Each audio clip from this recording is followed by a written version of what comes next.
Hello friends, स्वागत है आप सभी का हमारे यूट्यूब चैनल में let's learn in easy way में। और हम लोग परसेंटेज पढ़ रहे थे। परसेंटेज के आज के सेशन में हमारे पास एग्जाम बेस्ड क्वेश्चंस हैं और साथ ही नेट परसेंटेज से रिलेटेड भी प्रश्न हम लोग करेंगे और इसी के साथ ही आज परसेंटेज को पूरा करेंगे। ठीक, तो आज के सेशन का पहला प्रश्न है, किसी परीक्षा में एक परीक्षार्थी को 28% अंक प्राप्त हुए और 24 अंक से अनुत्तीर्ण हो गया। दूसरे अभ्यर्थी को 33% अंक प्राप्त हुए और उत्तीर्णांक का तात्पर्य यहाँ पे मिनिमम पासिंग मार्क है कि मतलब उतना नंबर जरूरी है। अगर उससे एक भी नंबर कम हुआ तो बच्चा अनुत्तीर्ण हो जाएगा, फेल हो जाएगा। उत्तीर्णांक से 11 अंक ज्यादा प्राप्त किए तो ज्ञात कीजिए। ज्ञात करना है कुल अंक यानी टोटल मार्क्स, न्यूनतम उत्तीर्णांक यानी मिनिमम पासिंग मार्क्स, न्यूनतम उत्तीर्णांक प्रतिशत यानी मिनिमम पासिंग मार्क परसेंटेज। ठीक है, तो किसी परीक्षा में एक परीक्षार्थी को 28% अंक प्राप्त हुए और 24 अंक से अनुत्तीर्ण हो गया, यानी भैया ये 24 नंबर और पा गए होते महोदय तो ये पास कर जाते, लेकिन 24 नंबर कम पाने की वजह से लटक गए। आगे देखिए, दूसरे अभ्यर्थी को 33% अंक प्राप्त हुए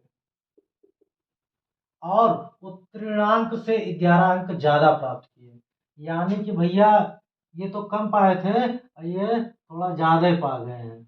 तो यानी कि अगर हम यही 11 अंक माइनस कर दें तो हमको पता चल जाएगा कि कितना मिनिमम पासिंग मार्क था। ठीक, अब देखिए मिनिमम पासिंग मार्क यानी न्यूनतम उत्तीर्णांक, इतना नंबर अगर ये पाते तो पास हो जाते और इतना नंबर ये पाते तो सिर्फ पास ही होते। ये जो 11 अंक ज्यादा प्राप्त किए वो ना प्राप्त करते। ठीक, तो मिनिमम पासिंग मार्क ये भी है, मिनिमम पासिंग मार्क ये भी है, इसलिए ये दोनों बराबर हो जाएंगे। ठीक, अब 11 को इधर ले आइए और 28% को उधर ले जाइए, तो उधर ले जाएंगे क्या हो जाएगा, 33% ऋण 28%, 28 इधर प्लस में इधर जाएगा तो माइनस हो जाएगा।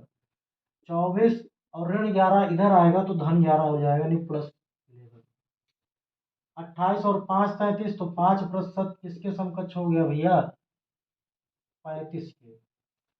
ठीक, तो 1% किसके समकक्ष होगा, 35/5 के।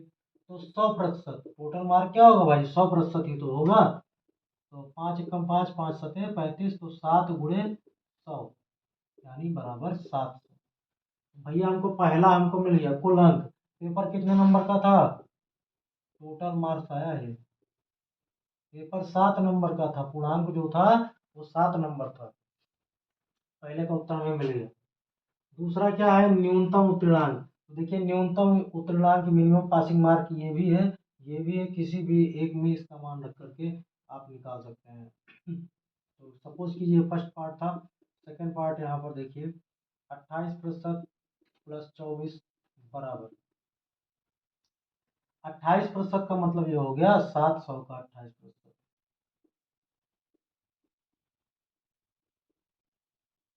प्लस 24,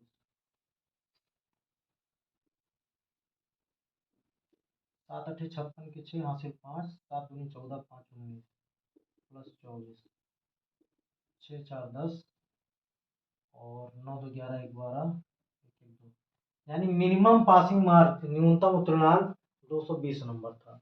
अगर 220 नंबर पा जाते तो पास हो जाते। ठीक है, अब इसी को प्रतिशत में आपसे पूछ रहा है, तो प्रतिशत में हमने बदलने का नियम आप लोगों को बताया है। जिसका प्रतिशत निकालना होता है उसको ऊपर रखिए, हमेशा टोटल मार्क के रिस्पेक्ट में निकाला जाएगा, 700 से भाग दे दीजिए।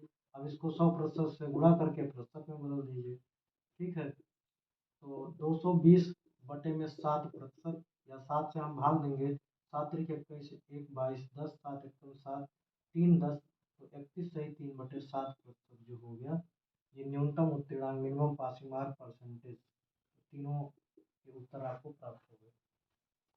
अगले प्रश्न पे चलने से पहले हम कुछ चीजों पे चर्चा करना चाहेंगे। ये मान लीजिए ए का गोला है, ये बी का गोला है। ठीक है,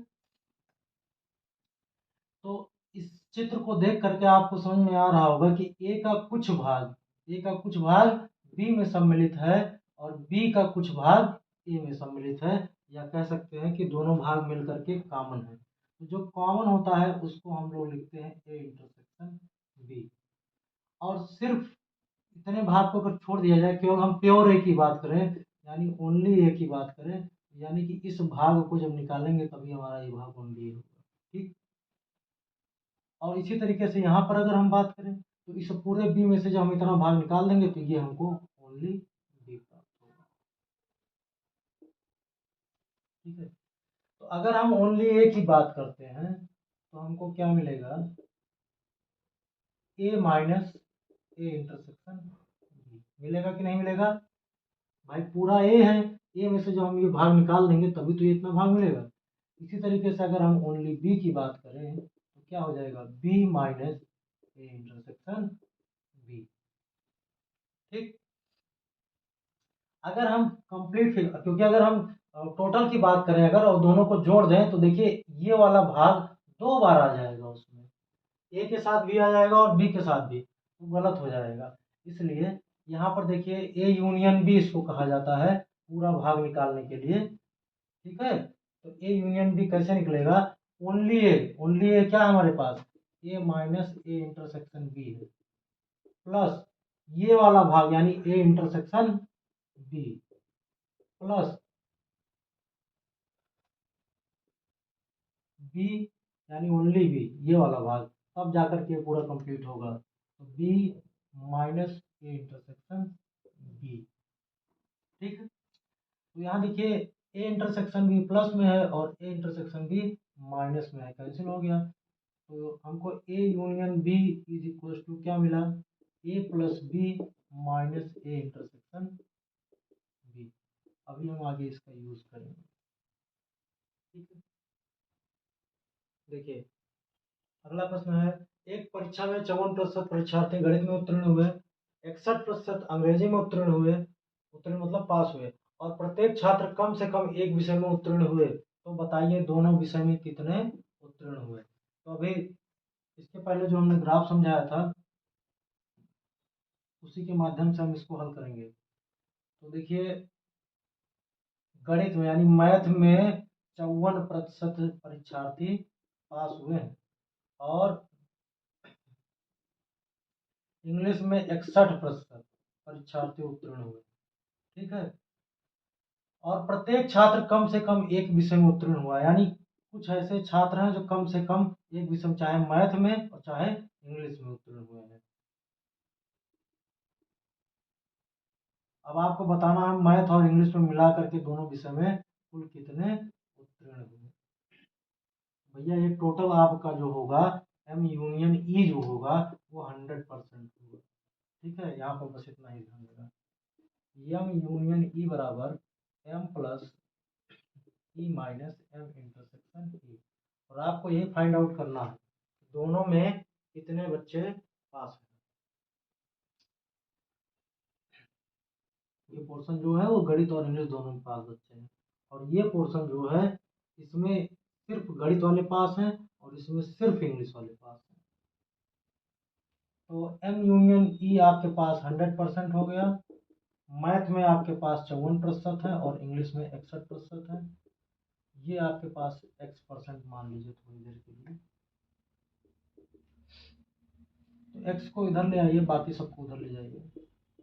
प्लस हो गया, 100 उधर जाएगा तो माइनस हो जाएगा, 4 1 5 6 5 11, 115 माइनस 100%, यानी कि 15% आपका उत्तर हो जाएगा। 15% छात्र ऐसे हैं जो दोनों विषय में उत्तीर्ण हुए हैं, मैथ में भी और इंग्लिश में भी। तो अभी आप लोगों ने देखा, हम लोगों ने पढ़ा है बेस्ट एग्जाम बेस्ड क्वेश्चंस।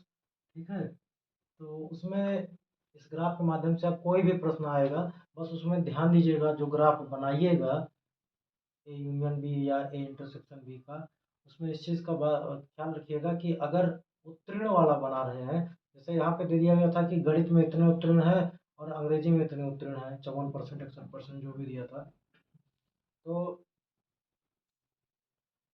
ये जरूरी नहीं है कि उत्तीर्ण वाला ही दे। अगली बार हो सकता है अगले प्रश्न में आपको दे दे कि इतने बच्चे उत्तीर्ण हो गए गणित में, इतने अंग्रेजी में। तो अगर उत्तीर्ण वाला दे रहा है तो आप उत्तीर्ण के रिस्पेक्ट में बनाइए, चित्र, और अगर आपको अनुत्तीर्ण दे रहा है तो अनुत्तीर्ण के रिस्पेक्ट में बनाइएगा। ठीक है, आपको सारा सॉल्यूशन इसी ग्राफ में मिल जाएगा। अगला है नेट परसेंटेज की बात हम करते हैं।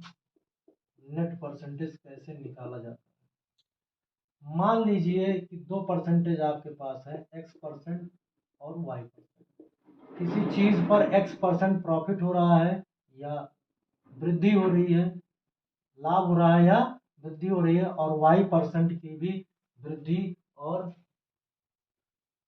या लाभ हो रहा है, तो आपसे पूछा जा रहा है कि जो नेट परसेंट होगा, अगर दोनों को हम मिला करके, जैसे हम अलग अलग ना निकालना चाहें, इसके समतुल्य प्रतिशत निकालना चाह रहे हैं, इक्विवेलेंट क्या होगा कि डायरेक्ट उतना परसेंट निकालने हमको इन दोनों का समतुल्य प्राप्त हो जाए। ठीक, तो इसके लिए फार्मूला होता है x plus y plus x y upon 100%। ठीक है, अब इसमें ध्यान देना है, अगर x जो है हमारा वृद्धि हो रहा है या लाभ हो रहा है तो पॉजिटिव में रहेगा, या y ही अगर मान लीजिए है वृद्धि हो रहा है या लाभ हो रहा है तो पॉजिटिव में रहेगा, लेकिन अगर कमी हो रहा है या हानि हो रहा है तो निगेटिव में रहेगा। जैसे मान लीजिए किसी वस्तु पर 20% लाभ प्राप्त हुआ और उस पर फिर एक बार 25% का लाभ प्राप्त हुआ। अब आपसे पूछ रहा कुल कितने प्रतिशत का लाभ प्राप्त हुआ, तो आप क्या लिखेंगे, 20 प्लस 25 धन 20 गुणे 25 बटे में 100। ठीक है, तो 20 25 45 हो गया, 25 एकम 25, 25 चौका 100, 4 एकम 4, 4 पंचे 20, यानी 50% का कुल लाभ हुआ। ठीक है, अब हो सकता था कि आपको 25% पहली बार हानि हुई हो और दोबारा 20% का लाभ हुआ हो। अभी हमने देखा कि 20% लाभ हो रहा था, दोबारा 25%। अब मान लीजिए 25% की हानि हुई है और फिर 20% का लाभ प्राप्त हुआ है, तो हानि वाले को नेगेटिव में दिखाएंगे और इसको पॉजिटिव में, तो -25। अब आपसे पूछा गया कि ओवरऑल कितना प्रॉफिट या लॉस हो रहा है, -25 प्लस 20 और -25 गुणे 20 बटे में 100। ठीक है, तो यहाँ पर ध्यान दीजिए, 20 पंचे 100, 5 पचे 25, और यहाँ -5 मिल जाएगा आपको, 25 में से 20 घट जाएगा, और यहाँ भी संयोग से हमें -5 मिल रहा है। ठीक, तो टोटल -10। अब ये माइनस का मतलब हो गया कि 10% का ओवरऑल लॉस हो रहा है। ठीक है, अगर ये पॉजिटिव में आता तो हम कहते 10% का लाभ प्राप्त हो रहा है। हो सकता है कि दोनों प्रतिशत आपको हानि में दे दे या कमी में दे दे, दोनों को आप माइनस लेकर के चलेंगे और अंततः जो उत्तर प्राप्त होगा उतना कमी आप बताएंगे। ठीक है, तो नेट परसेंटेज में बस इतना ही है। इसी के साथ आपका परसेंटेज पूरा होता है। बहुत बहुत धन्यवाद आप लोगों को।